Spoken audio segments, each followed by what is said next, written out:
तो कुछ मेरी पहले आदतें थी, हैबिट्स थी, जो मुझे लेटर ऑन रियलाइज़ हुआ कि काफ़ी ज़्यादा एक्सपेंसिव हैबिट्स हैं और मुझे लगता है कि उन हैबिट्स को रख के कोई बहुत अच्छा रिजल्ट नहीं निकल के आता है। और ये आदतें, habits are not just our habits. ये सारी हैबिट्स और आदतें धीरे धीरे करके हमारी पर्सनैलिटी बन जाती हैं। और ये जो हैबिट्स की लिस्ट है, ये कोई जेनरिक हैबिट्स नहीं है। ये कुछ ऐसी हैबिट्स हैं, ये कुछ ऐसी हमारी आदतें होती हैं जो बहुत ज़्यादा नॉर्मल दिखती हैं, बहुत ही ज़्यादा सेफ दिखती हैं, इसीलिए धीरे धीरे करके बहुत आराम से बाद में हमें परेशान करती हैं। तो पहली हैबिट जो मैंने छोड़ी, या फिर छोड़ी नहीं है तो उसको मैंने थोड़ा सा उसको टोन डाउन कर दिया। तो जब हम बच्चे थे तो हम क्या करते थे, जैसे ही मम्मी आई वैसे ही किताब खोल के पढ़ना शुरू कर दिया, पर रियलिटी में तो हम नहीं पढ़ रहे थे।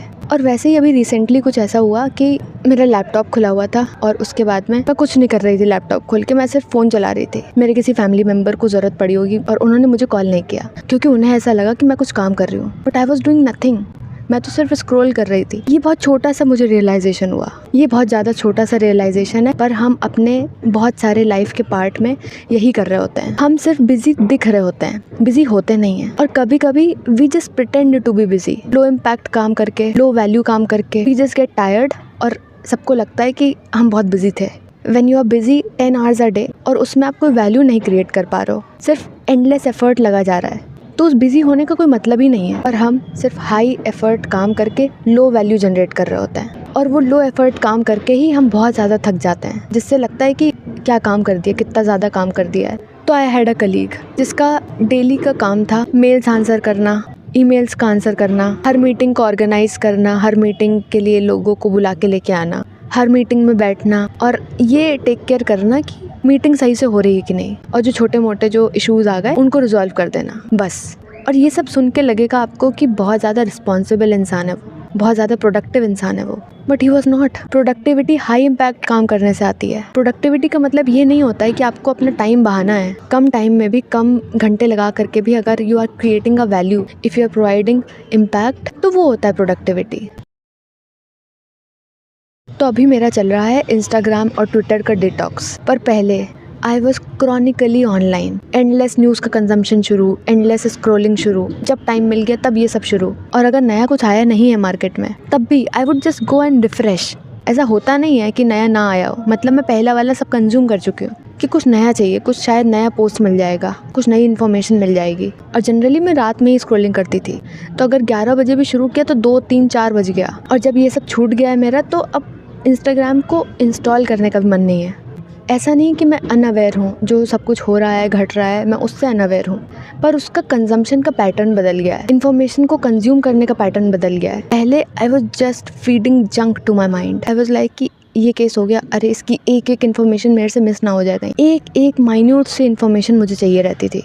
जब हमें पूरा केस पता है, उस छोटी छोटी इन्फॉर्मेशन का क्या करना है? वो जंक ही तो है, वो यूजलेस इन्फॉर्मेशन ही तो है, ब्रेन रॉट में ही तो सहायक है। और इन्फॉर्मेशन कंज्यूम करना, कंजम्पशन करना हर चीज़ का बहुत ज़्यादा इजी चीज़ है, बहुत फ्री की चीज़ है, इसलिए सब करते हैं, आराम से करते हैं। ऐसा नहीं था कि मेरी इंस्टाग्राम की फीड बहुत ज़्यादा रॉटन थी, बहुत ख़राब थी, बहुत अच्छी फीड थी मेरी। I would consider it a very top notch feeds, बहुत ज़्यादा इन्फॉर्मेटिव कंटेंट आता था, फिर भी I was addicted to it. और तभी इन्फॉर्मेशन ओवरलोड हुआ, उसको छोड़ने से कोई इम्पैक्ट नहीं पड़ गया, मुझे वो एल्गोरिदम क्यूरेट करना पड़ा था, क्योंकि उससे पहले जो एल्गोरिदम आ रही थी वो मीडियोकर एल्गोरिदम थी। मेरे यूट्यूब में जो रिकमेंडेशंस आ रही थी वो सब मीडियोकर थी। और ऐसे ही रियल लाइफ में भी होता है, जिन लोगों से आप बात करते हो, कितने लोगों से आप बात करते हो, और उन लोगों से क्या बात करते हो, और उन लोगों से बात करते वक्त आपके नॉर्मल की डेफिनेशन क्या है। आई एम नॉट सेइंग कि फैमिली मेम्बर्स से भी बहुत इंटेलेक्चुअली बात करो, पर प्रोफेशनल लाइफ में, पर्सनल लाइफ में आप किससे क्या बात कर रहे हो, क्या वो कॉन्वर्जेशन बिल्कुल मीडियोकर हो गई हैं?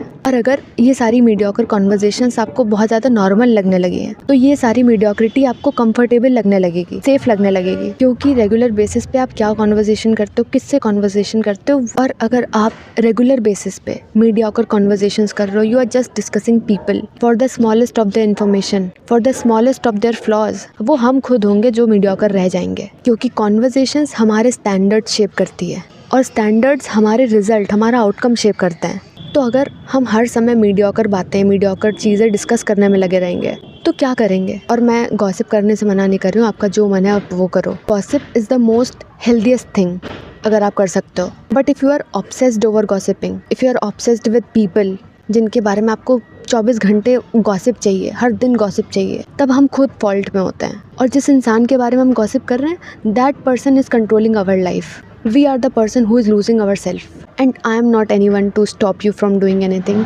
आपको जो मर्ज़ी आप वो करो। और जो नेक्स्ट एक्सपेंसिव हैबिट होती है हमारी, वो होती है refusing to be a beginner again. कभी होता है कि हमने एक चीज़ के ऊपर बहुत ज़्यादा टाइम इन्वेस्ट कर दिया, एक टेक्नोलॉजी पे, एक प्रिपरेशन पे, किसी एक चीज़ के ऊपर हमने बहुत ज़्यादा टाइम इन्वेस्ट कर दिया, एक ऑर्गेनाइजेशन में हमने बहुत ज़्यादा टाइम इन्वेस्ट कर दिया। तो दूसरी ऑर्गेनाइजेशन में जाना, नई चीज़ सीखना, अपनी रेगुलर प्रिपरेशन छोड़ के कोई नई चीज़ सीखना बहुत ज़्यादा मुश्किल होता है। जो चीज़ में हम पहले से कंफर्टेबल हैं, उस चीज़ को छोड़ के कोई चीज़ नई स्टार्ट करना बहुत ज़्यादा मुश्किल होता है। एक बहुत ही छोटा सा एग्जांपल, जैसे कि एक बार मैंने सोचा कि I want to learn guitar, but now I am having multiple scenarios कि अब मुझे शुरू से नए सिरे से स्टार्ट करना पड़ेगा, क्योंकि मुझे ये चीज़ नहीं आती है, बिल्कुल भी नहीं आती है। तो इसलिए गिटार सीखना मैं बहुत ज़्यादा डिले करती रही। और इसलिए नहीं कि हार्ड है सीखना, हार्ड है, पर प्राइमरी रीज़न ये नहीं था कि हार्ड है। प्राइमरी रीज़न ये था कि मुझे नहीं आएगा, मैं नहीं सीख सकती, मैं अच्छा नहीं बजा पाऊंगी, अभी सीखा नहीं है, अभी कुछ भी उसको उठाया तक नहीं है, एफ शार्प, सी शार्प, ये सब कुछ नहीं पता है, पर अपने आप सोच लिया कि नहीं आएगा, हार्ड है सीखना। और अगर सीखने जाने लगी, स्टार्ट कर दिया सीखना, और अगर अच्छा नहीं बजा पाई तो और ज़्यादा ह्यूमिलिएशन होगा। ऐसे ही मल्टीपल सिनेरियोज बनने लगे। कोई स्ट्रिंग नहीं पता है, ई A D G B E कुछ नहीं पता है, बस ये सारे मल्टीपल सिनेरियोज दिमाग में ही बना बना के स्टार्ट नहीं किया।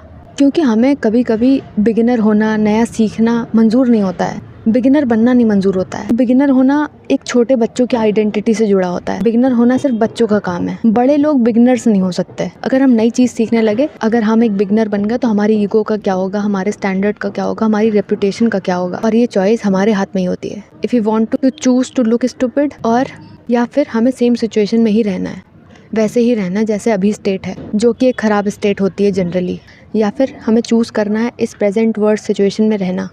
चॉइस हमारी होती है, क्योंकि मोस्ट ऑफ द केसेस में हम अपनी आइडेंटिटी, हम अपनी रेपुटेशन बचाने की कोशिश कर रहे होते हैं। और जब हम रेपुटेशन बचाने की कोशिश करते हैं, तब हम अपने फ्यूचर को बचाने की कोशिश नहीं करते हैं, हम पास्ट को बचाने की कोशिश करते हैं, अपने पास्ट को प्रोटेक्ट कर रहे होते हैं। और फिर ये जो रेपुटेशन होती है, आइडेंटिटी होती है, ईगो होती है, ये हमारे लिए एक पिंजड़ा, एक जेल बन जाती है, क्योंकि हम उसे प्रोटेक्ट करने की कोशिश कर रहे हैं जो आज हम हैं, जो हम बन सकते हैं।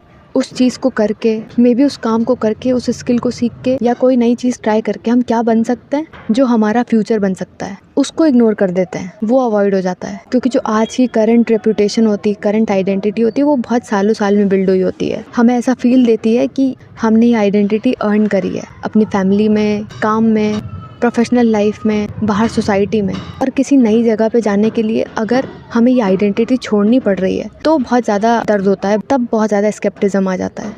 इस पर और ज़्यादा बात कर सकते थे, पर शोर बहुत ज़्यादा आ रहा है पीछे से।